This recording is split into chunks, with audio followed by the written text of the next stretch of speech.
Joining us today, Tatiana Bitunska and Jeroen van den Bosch. Tatiana has been a dedicated professional in the pensions industry for over 20 years. She serves as a chairperson of the AAE Pensions Committee and is an active member of the Social Security Subcommittee. In addition to her extensive contributions to the European actuarial community, Tatiana is also the president of the Bulgarian Actuarial Society. Her current role as a consultant in the life insurance and pensions industry underscore her expertise and commitment to the field.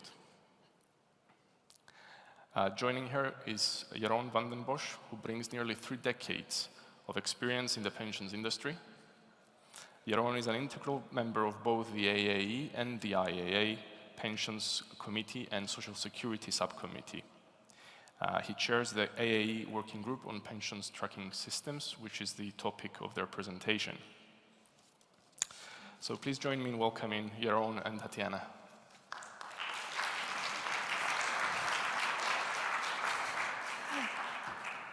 Thank you. Thank you, Stefano. There will be some time in the end to ask questions. So the stage is yours, Tatiana. Thank you. Good morning, ladies and gentlemen. It's a very good opportunity to be here and to present together with my colleague Jeroen this topic in front of you. The purpose of our presentation is to emphasize the importance of the proper and detailed communication on the all type of pension insurance and insurance products, which can decrease the pension gap and to provide citizens with reliable information so they could take a well-informed decision. And what we are considering is the actuarial profession as actuaries as experts that have a professional expertise to recognize issues, to define products, and to find proper solutions for covering the gap and proper issues. And when we are talking about this chance, one of the tools that we recognize as very, very important and a field which actuaries can contribute a lot is the pension tracking system or pension tracking services. So it shouldn't be confused. The both terminology have the same meaning. Pension tracking service or systems is an online service that should be provided for the citizens as a platform which collect and present on one place all information, all data reliable to pensions entitlement. When we discuss data, there should be source data, including and covering all 3 pillars of the pension savings. State pension, also occupational or any kind of supplementary pensions, and of course third pillar which cover not only voluntary pension funds but also respective life insurance products and bank pension products where such products exist. So pension tracking services should be distinguished by pension dashboard. So we will not cover pension dashboard at the moment.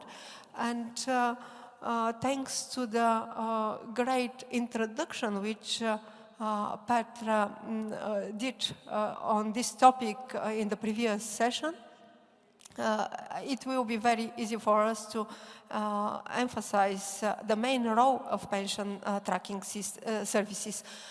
It is mainly to provide reliable information, detailed and complete information, but without confusing users.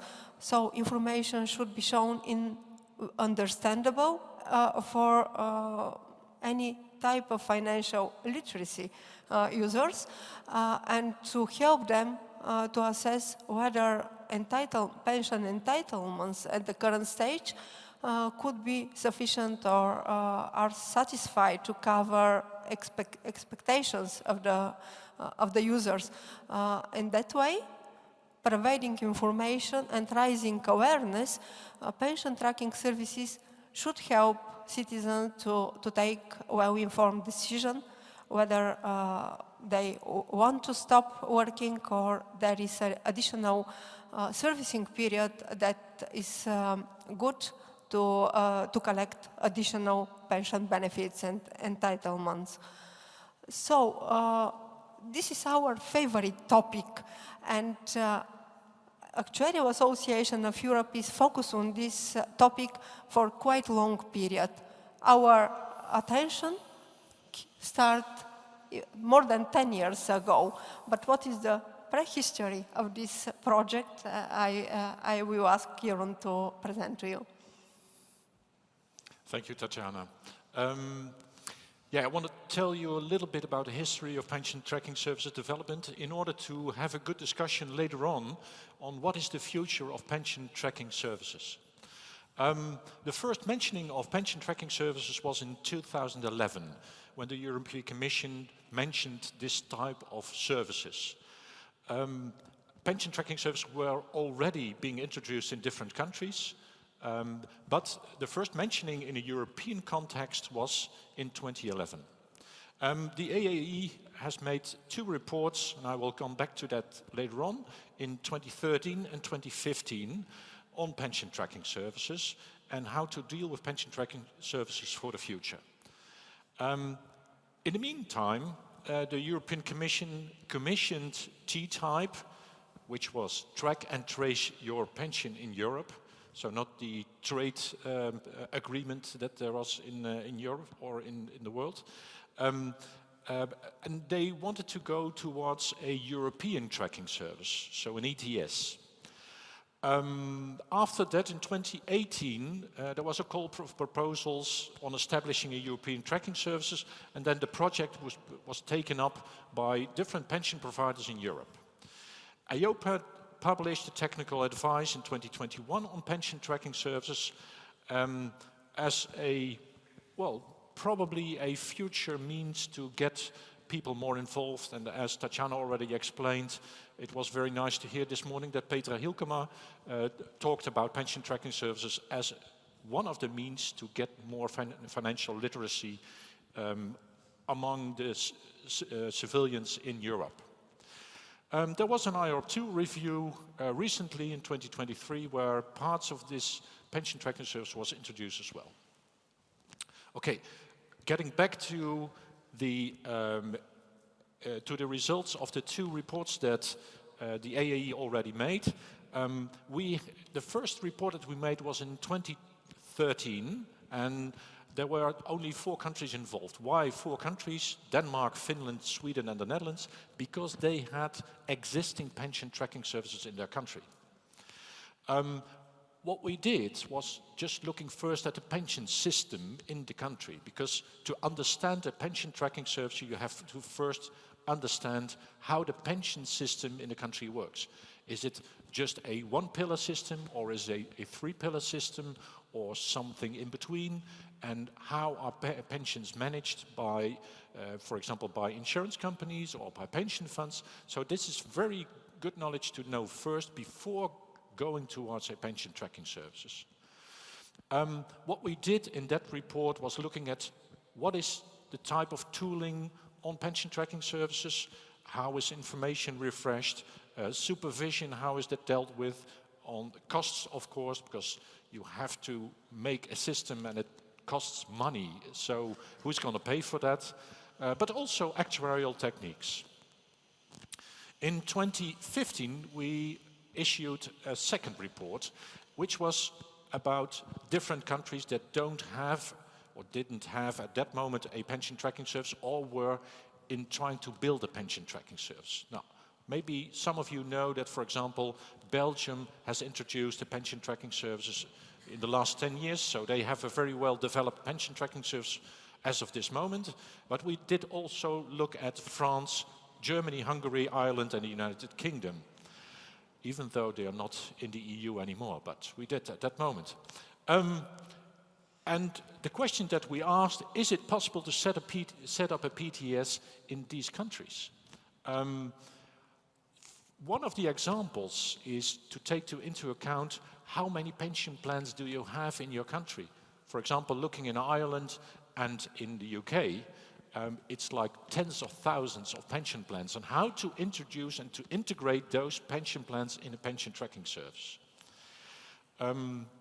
Because of time issues, I will skip other things, but apart from that, the available information was a very important one as well. In the IOP directive, there is something mentioned on a pension benefit system and a benefit statement. And that pension benefit statement is the core, is this is the basic ground on whether you can display pension information if you've got loads of pension providers. Because then everyone has to display the information in the same way. And therefore you can display it also as a pack of pension benefit statements. In 2021, there was a IOPA report on pension tracking services and the techniques behind it. And in that report, they said it also, and we agree with that, is that main goal of a PTS is to provide an overview of accrued entitlements and projected retirement income provided by all possible pension sources in a simple, understandable, and meaningful manner to citizens within member states. That's very good to understand that this is the basic of a pension tracking service. And why does it matter to EU citizens? It matters to EU citizens because then they can have all their pension entitlements in one place. But also, they know more about what to expect in their retirement, something that Petra mentioned this morning also. And it helps to engage citizens and increase knowledge of their pension situation. And in order to explain a bit more about that, I want to show you this first. This is the amount of pension tracking services in Europe. There are 20 member states are currently not offering an overview of pension entitlements to citizens in one place. Let's say this is 2021, and I think there hasn't been a lot of change in the recent 3 years, but this is the status at this moment.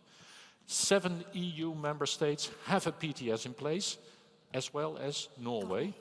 And 4 EU member states are currently developing a PTS. And that includes the UK and Switzerland as well. So these are some examples of existing pension tracking services. For example, if you look at the top left, it's the Danish example. We've got on the bottom left, it's the Belgium example. Mid up is the French example. Mid down, it's the Dutch example, so I know that best. And over there, we've got the Swedish example, and right at the bottom is the Czech example, Slovakia example, sorry. But what is the great interest of pension tracking services? Because I'm Dutch, I've taken a Dutch example, and just to let you see something that we didn't expect that would happen when we introduced a pension tracking service in the Netherlands. What you see here is that at the start in 2011, the amount of people who were visiting the website of mijnpensioenoverzicht.nl, which is the Dutch pension tracking service, was a bit around 3 million people. 3 million people out of 10 million people who work in the Netherlands. These are the numbers, so there's not looked at how many identical people have logged in, but what is the amount of people that logged in. And what you see here is there's a sharp raise of the amount of people that visit the pension tracking services into, well, the latest figures are of 2022, more than 8 million visitors of the pension tracking services. And what we get back from the pension providers in the Netherlands is that they are not able to get so much attention on pensions as the pension tracking services does. So this has been a very huge success because a lot of people are now knowing about the pension tracking services, but also to get a mortgage, they have to log in this system to get the information. So you see, there's a lot of movement in this pension tracking service, and it gives a lot of awareness that pension information is available. My last slide before I give back to Tatiana is, what is the future of PTSs? Maybe in some time we will have a device, and we already have something in the Netherlands, but we have a device with a default retirement age, with numbers taken in there, but with other information as well. Just take note that the information that is displayed on this slide is very simple. But the simple information is the success for a pension tracking services. We started with graphs, etc., etc., etc. But going back to this slide, we changed the look of the pension tracking services as of 2017, 2018, and we got rid of the graphs, but we managed to do more about the information that people needed to know. A lot of people are not, well, we as actuaries know how to read a graph, but, well, most people don't know how to read a graph. So you have to do it very simple, displaying a retirement age and displaying the amount of pension that you will get. Tatiana. Thanks, Jeroen. And if I come back to the slide that last have been presented by Jeroen, this information was selected by EIOPA after customer survey. So EIOPA recommend to keep very simple type of information on the front page.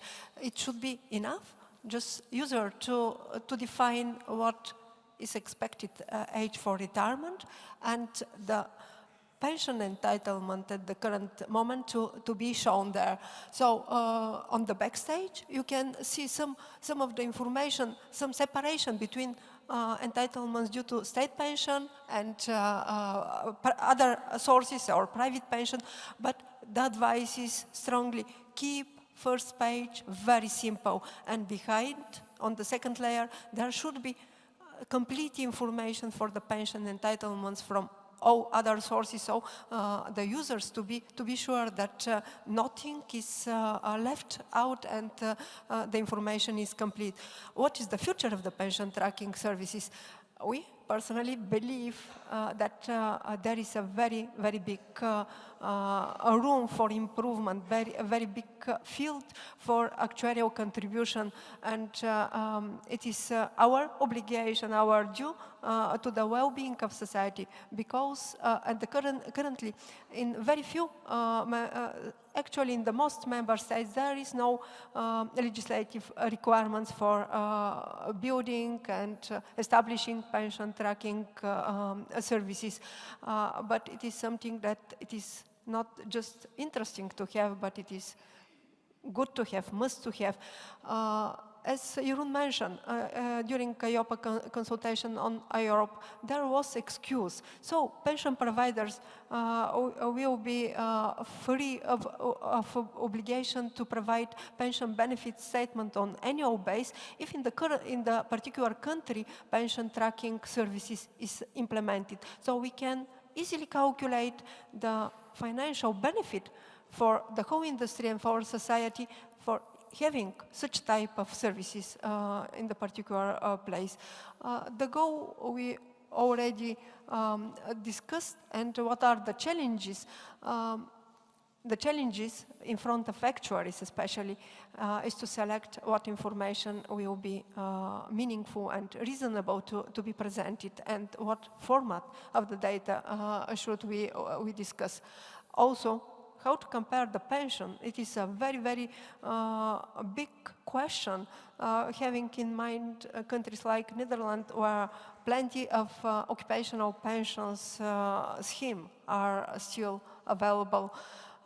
So the other point that need to be considered is the project of which European Commission initiated. We are living in very dynamic world, so a lot of people, a lot of European citizens are working not only in one member state. So how this citizen will get information, get reliable information and make well-informed choice, as Petra mentioned, whether to stick on the first pillar or to separate and invest in the second and third pillar more of the pension savings. So to be able to connect to this European platform, Know Your Pensions, or Find Your Pensions, member states first have to develop their own platform. And here we will come to the question about standardized data. So in the IOPA report, it was said that standardization of the data should be provided as techniques and mechanism by external independent experts. So, do you find a room for actuarial work here? I think yes. And also, at the end, in few words, what really is the work of actuaries? We, as a professionals, are able to predefine product features, to assess risk, to consider the specific features, and to predefine product in the way that will be able to be recalculated. So it should be actuarial obligation to provide a proper assumptions and methodology for robust calculation that will ensure comparability of the pension outcomes from different sources.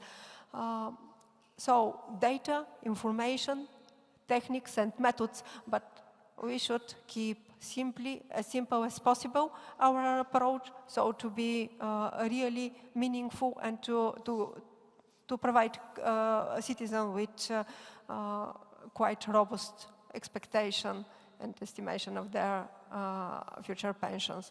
So our conclusion is that we should think in that direction. It went more than 10 years, so it is time, probably our actuarial society, to become more active in the field. We would like to explain a lot of other things, but because of time constraints, it is better to give floor for your questions. Definitely. Very good. Congratulations. Thank you. It makes me feel a bit sad because I don't have a pensions tracking system. Not yet. Not yet. I hope there's a future coming up, so maybe. Well, it's an essential tool, so I'm hopeful it will come to our country as well in Cyprus. Questions from the audience? I think we have room for a couple of questions. Yes. Yes, please. Yeah, it works. Yes, thank you for your talk and the overview you gave us. I'm from Denmark, my name is Jesper, and you're right, we have had this PTS for a long time, and in recent years we started to communicate risks and probabilities and such things, and in my opinion that's quite hard for people to understand. You know, we have these scenarios, 5% fractile and 95%. And still, I'm not sure if it's the best way to communicate these things. But do you have any reflections or, yes, Thank you thoughts for about that? Yes, thank you for your question. What I see is that there are different countries in Europe that now are more interested in showing risks surrounding their pension, because having just the amount of or the number in place, for example, when you're in your 40s, and knowing that your pension will be something around your age of 65 is not enough. It's not enough to know what is going on. So one of the reflecting on what's happening in the Netherlands, we are shifting from a DB to a DC system, which includes more risks for the members. So it is very important to show those risks. So what we do now is already in our pension tracking services, just like in Denmark, we show risks, and the magnitude of the discussion in getting there was about how to communicate. So we have a Danish member in our working group on pension tracking services, and this is one of the topics that we are going to pick up for the rest of the time, because this, knowing that there are risks, is the awareness of having risks is important, but how to show them, how to display them is a very relevant one. So that's one of the things that we want to pick up. Probably something that we didn't mention is that our interest in this area is so passionate, so that we decided to establish a working group on the pension tracking services, and currently the working group is chairing by Jeroen van den Bosch, and we are investigating the progress on the countries that were already covered in our initial researches in 2013 and 2015. So after finalizing this investigation, probably we will provide next edition of our analysis report. But the purpose of working group is to be the know-how center that to support any initiative that actuaries from any country could have with regard to establishing pension tracking services. So for example, helping Cyprus in having a pension tracking service in the future.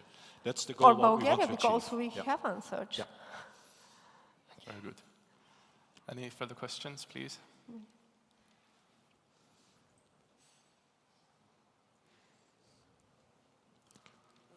Thank you for the presentation. So I'm Meeri Kesälä from the Finnish Center for Pensions. So just to mention, you talked about the goals of pension tracking systems. So we have had one in the first pillar system in Finland for a long time. So the first pillar is has a high coverage in Finland. And one goal of the system was that they encouraged employees to go and check whether all of their employments were listed, because it had a list of employments, and so that if the employee checks that some certain employment is there, then they can check that the employer has paid for the pension contributions and made all the things that he should. So it's also a part of sort of surveilling the employers that they do pay their contributions. So that's just to mention as one goal that was in Finland, or has been. Very nice that you mentioned this, because the goals are different, and we mentioned that in the two reports that we made in 2013 and 2015, which are still relevant, because this is one of the things that is mentioned, that, well, as of the first, we didn't think about having pension awareness as one of the goals. That's coming up later. But what happens is that there is a need, for example, to check your labor history, and therefore to check every year in a system which is, well, a pension tracking service to do that. And for example, in Belgium, the startup of their pension tracking service was not to inform the individual members in the first place, but was to have a more general view as like a dashboard for the government to know what is the situation about pensions. But then they realized that this was an opportunity to give information to the individual members as well. So it starts from different angles, and but eventually now, after 10, 15 years, we know now that there's maybe a higher goal, but the initiation could be different. Yeah, thank you. Thank you. May I have the mic? Yeah, you have mic.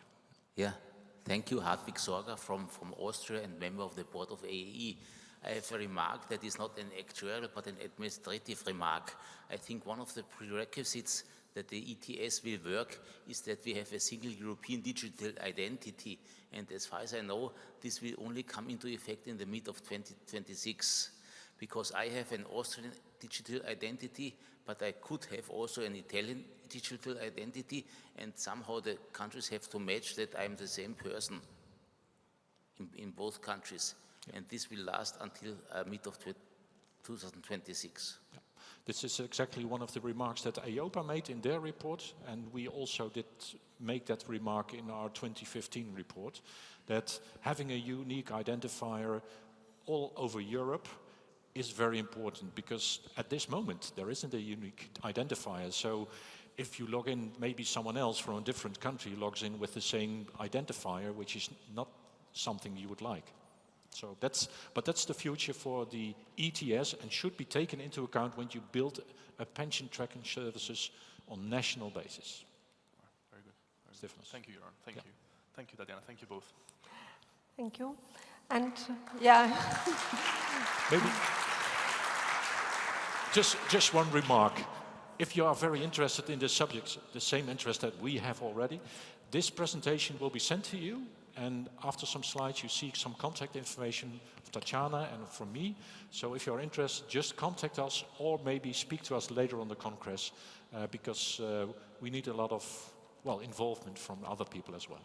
Thank you very much. Thank you for your attention.